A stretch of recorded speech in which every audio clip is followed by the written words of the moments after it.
All right, so for my vocabulary strategies, I picked the Frayer model and vocabulary self collection strategy because I felt like these were both pretty on par with high school students and would fit really well into a science classroom. So let's start off with the first one, self collection. So tried to split these into um, actions that the teacher could present as instructions or a way in which you could just put these up on the board and students could read through them and follow along with them and work it out themselves. So, number one, you ask, the ask is identify two words everyone in class should learn. So, whatever we're reading through, you're going to identify two words that you think really stand out to you, that you are just saying, hey, wow, these really stick out.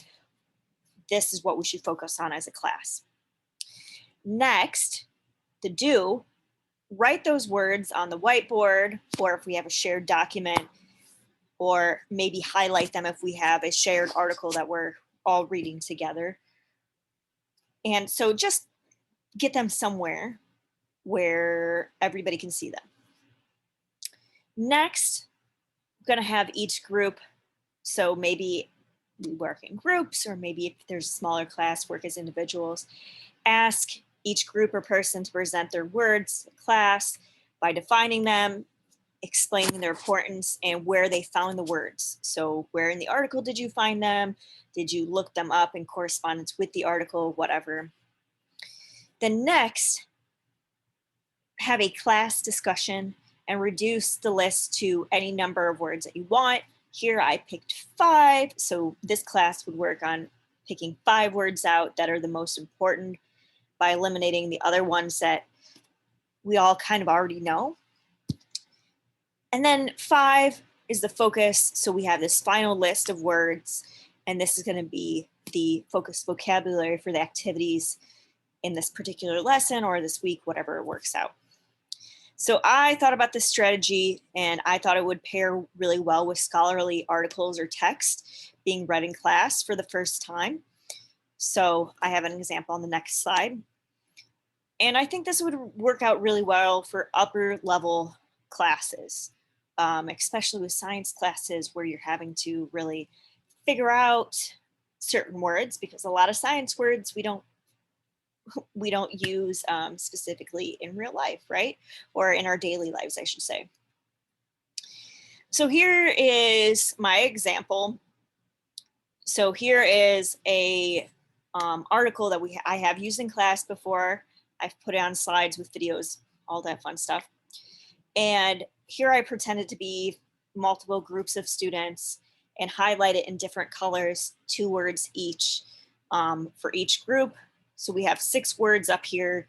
We would probably have to cut it down to 5 if that's what I was asking, or maybe we might make the exception and work on 6. So each color represents a different group. Each class would discuss, okay, well, circulatory means, this for the body, respiration means this for the body.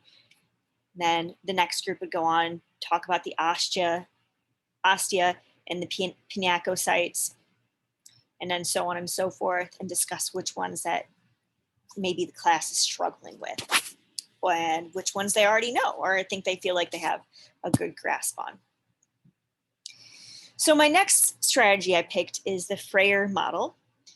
And again, I broke this down into parts that can be presented on the board, or the teacher can read them out loud, and have the students work on it either, preferably in groups, maybe independently if it's a smaller class again. So 1, identify. So put a key vocabulary word in the center box, and I'll show you the boxes next. The do, list essential characteristics of the word in the upper left-hand box. So there's 5 boxes. There's one in the middle, one over here, one down here, one down here. So essential characteristics. We'll talk about that next slide. The next do is list non-essential characteristics of the word in the upper right-hand box. So essential, essential, not essential.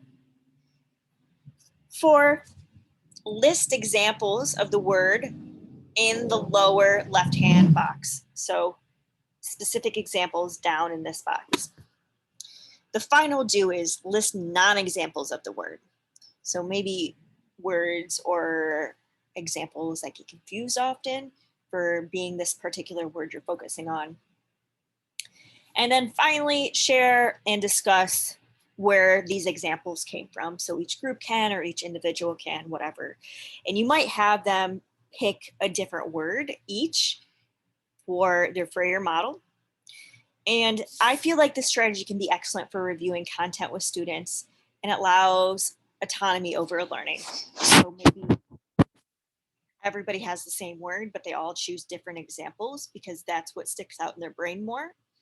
Or maybe they look up examples and come up with different examples, whatever, or non-examples, which I think is great.